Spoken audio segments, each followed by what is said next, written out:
Olá, você internauta do Jornal Semanário que nos acompanha. Hoje, quinta-feira, adiantando um pouquinho aqui, né? Mais um bate-papo com o nosso amigo, hoje, doutor Felipe Dias Marchioretto, né? Toda sexta-feira a gente faz um bate-papo aí falando sobre alguns temas importantes, né? Relacionados ao campo do direito.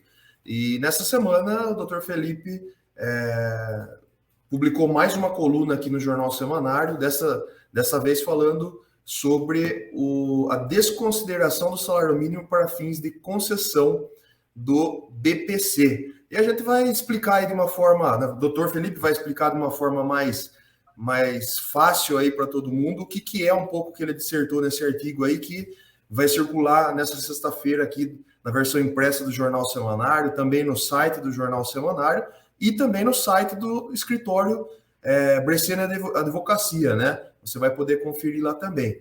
Boa tarde, doutor Felipe, tudo bem? Boa tarde, Túlio. Boa tarde aí a toda a equipe do Jornal Semanário. E boa tarde também aos internautas que acompanham essa transmissão. Legal. Doutor, vamos começar entendendo um pouquinho o que é o BPC. Tá. Túlio, é o seguinte, o BPC ele já é um benefício bem conhecido aí de grande parte da população brasileira, né? Ele é um benefício assistencial, né? Ele é devido a duas classes de pessoas, né? Aos maiores de 65 anos e aos deficientes, desde que observados alguns critérios, como a renda do grupo familiar, que não pode ultrapassar um quarto do salário mínimo, tá? E aí, mesmo essa questão da idade e da deficiência, dependendo da categoria da pessoa, né? É um benefício, como eu já disse, assistencial, portanto, não deve ser confundido com uma aposentadoria, embora o seu pagamento seja regular mensalmente feito, né, pelo governo. É muito importante que as pessoas não tenham que o BPC é uma aposentadoria. Muitas vezes eu ouço pessoas que recebem o BPC falar: eu estou aposentado, né?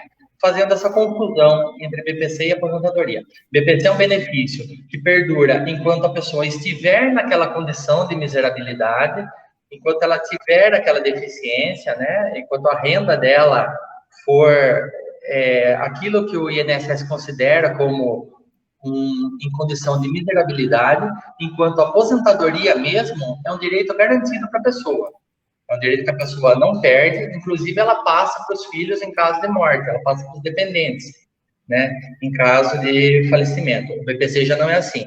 Uma vez que haja o óbito da pessoa, o BPC simplesmente se cessa, tá? É um salário mínimo, é isso? É no valor de um salário mínimo o BPC. Ah, legal. E como que funciona, né? Como que a pessoa, o que a pessoa tem que fazer? Quem que pode requerer isso? Tá. A pessoa, antes de tudo, ela precisa estar inserida no critério da renda, no qual o grupo familiar dela não pode ultrapassar a renda per capita desse grupo em um quarto do salário mínimo, que hoje está em algo em torno de R$ 303. Então, se você dividir a composição do grupo familiar pela renda total da família, não pode ultrapassar esse valor de R$ 303. Além disso, o requerente, ou ele precisa ser deficiente, inscrito no CAD único, né, lá na assistência social, ou então ser maior de 65 anos. Esses são basicamente os critérios para o recebimento do BPC. Legal. Você deu um exemplo legal aqui no artigo que eu estava dando uma olhada, que é citando aqui um caso, vamos tomar por base aqui em Rafar, né, que é uma cidade formada com bastante idosos, né? Quando a gente tem um casal de idoso na casa e o marido, por exemplo, recebe aposentadoria e moram só os dois, a esposa tem direito a receber o BPC? Isso, essa é uma dica interessante, que é muito importante trazer à tona, né? Eu, inclusive, fiz questão de trazer esse exemplo, porque é um assunto não tão distante da nossa realidade, que muitas vezes as pessoas, por desconhecimento da matéria, acabam deixando de requerer seus benefícios, ou mesmo não recorrendo em caso negativo do INSS, tá? É importante salientar que, deixa eu só pegar aqui, Túlio, que eu não me lembro exatamente, ó, que segundo a Lei 8.742 de 93, especificamente no seu artigo 20, parágrafo 14, ela, ela diz que o salário mínimo da renda familiar, né, caso seja recebido por outro componente, ele deve ser excluído do cálculo para fins de concessão do BPC. Então, se nós temos ali dois idosos acima de 65 anos, no qual, de repente, o marido receba aposentadoria no valor de um salário mínimo, essa esposa poderia sim requerer o BPC, tendo em vista que ela, não tendo renda, faria jus aí, já existe o critério da idade e existe também o critério da renda, que a renda dela seria abaixo desse 1/4 do salário mínimo, porque a renda dele, segundo esse artigo, não entraria na composição do cálculo. Então, ela teria direito. Você deu um outro exemplo também, referente a, por exemplo, uma mãe, né, que recebe uma pensão por morte, por exemplo, do marido e tem um filho com deficiência, né? Essa mãe também pode requerer o BPC para o filho, correto? Correto, seja a pensão por morte, seja a aposentadoria, qualquer benefício previdenciário de até um salário mínimo, ele é excluído do cômputo do cálculo para fins de PPC. Então, nesse caso, o filho que é deficiente, ele teria direito, sim, de requerer o BPC, tendo em vista que o valor recebido pela mãe não entraria nesse cálculo da renda familiar. Logo, ele estaria, assim, apto a fazer jus a esse benefício.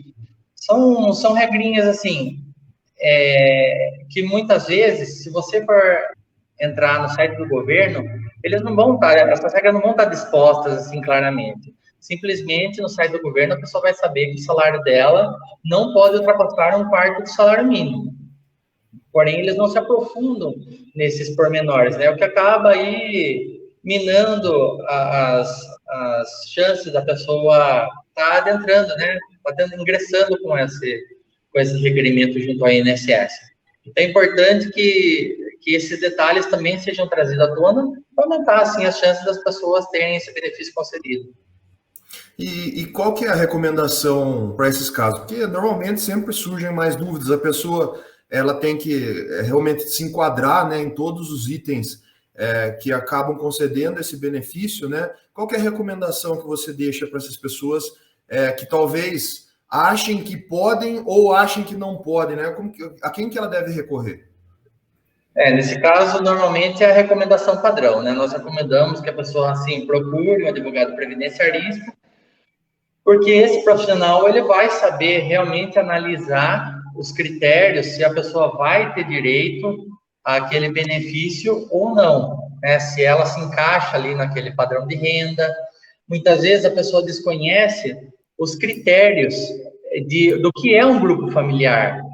Às vezes ela vai lá no CRAS, informar, né, dar as informações sociais da família dela e acaba colocando nesse grupo componentes que não precisariam estar e que acaba elevando a renda e aí acabam trazendo prejuízo na hora de conceder o benefício. Só um exemplo, um filho que de repente que era casado e vem a se divorciar e volta a morar com os pais. Esse filho divorciado, muitas vezes, ele é incluso no grupo familiar, lá no CRAS. Porém, para fins do BPC, ele não deveria entrar. Porque uma vez que ele é divorciado, a lei fala que é um filho maior de 21 solteiro, né? O filho menor de 21 entra, e o filho maior de 21 solteiro. Se ele é divorciado, ele já não deveria estar nesse grupo. E às vezes é esse salário, a renda desse filho, que acaba minando as chances do BPC. Então existem várias regrinhas, Várias situações, né? Que podem estar aí prejudicando o benefício da pessoa, e são várias mesmo, são muitas, né? Por isso que a gente sempre pede que a pessoa procure um advogado previdenciarista, para que ele já de cara já possa entrar com maiores chances de ter esse direito concedido. Embora nós saibamos aí que o direito previdenciário, sobretudo os requerimentos junto ao INSS, Tem a possibilidade da pessoa entrar de forma autônoma, né? Ela pode entrar ali a hora que ela quiser, sem o acompanhamento do advogado.